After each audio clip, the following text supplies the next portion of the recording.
All right, we're working on a Hustler Fastrak Z.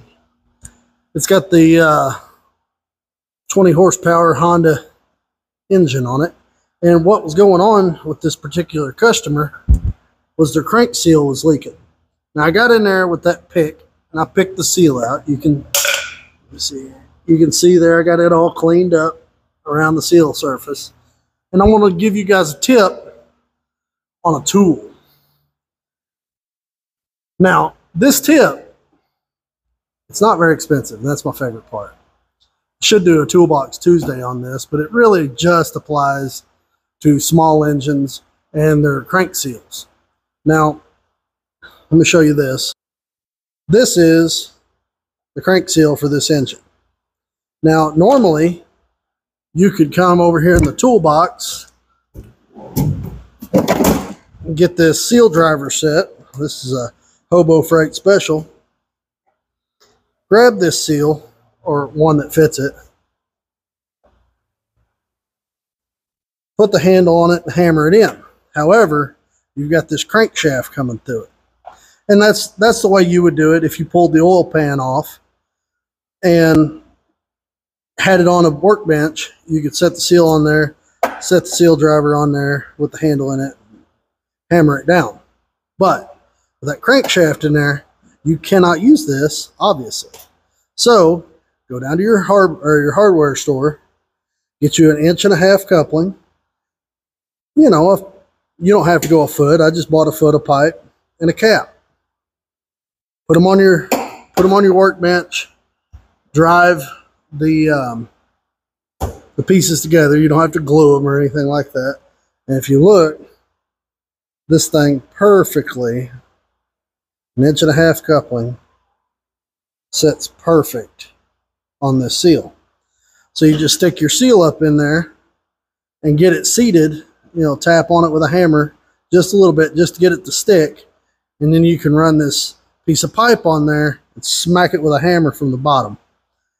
I'll set you up and show you how quickly you can do this.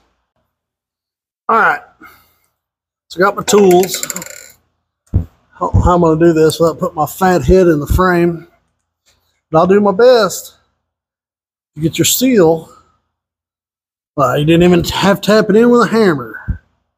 Take your seal driver, your cheap Hobo Freight rubber mallet, square that up just like that.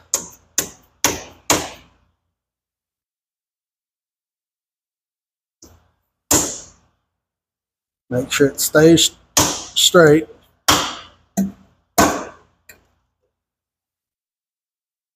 Seal it all the way around.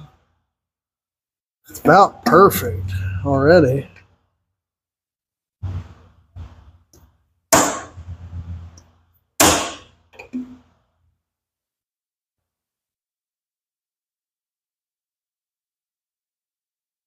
This crankshaft has got a little lip on it, and it is even all the way around.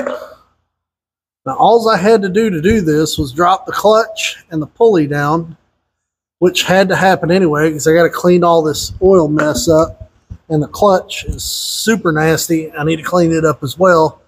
But this belt here is oil soaked, and if you ever have this problem, you need to check both your drive belt and your deck belt to ensure they're not oil soaked, because if they slip, I don't think the Boy Scouts could build a better fire than this belt will start.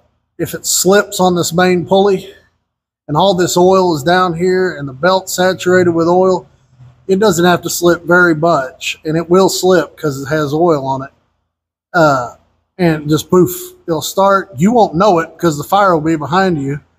And by the time you realize what's going on, your motor's gone. So anyway, you guys seen that? It was a simple repair. About anybody could do this job. And let me get you a little closer. Look at it. It's evenly seated. You don't want to drive it too far up in there because it's got an oil return.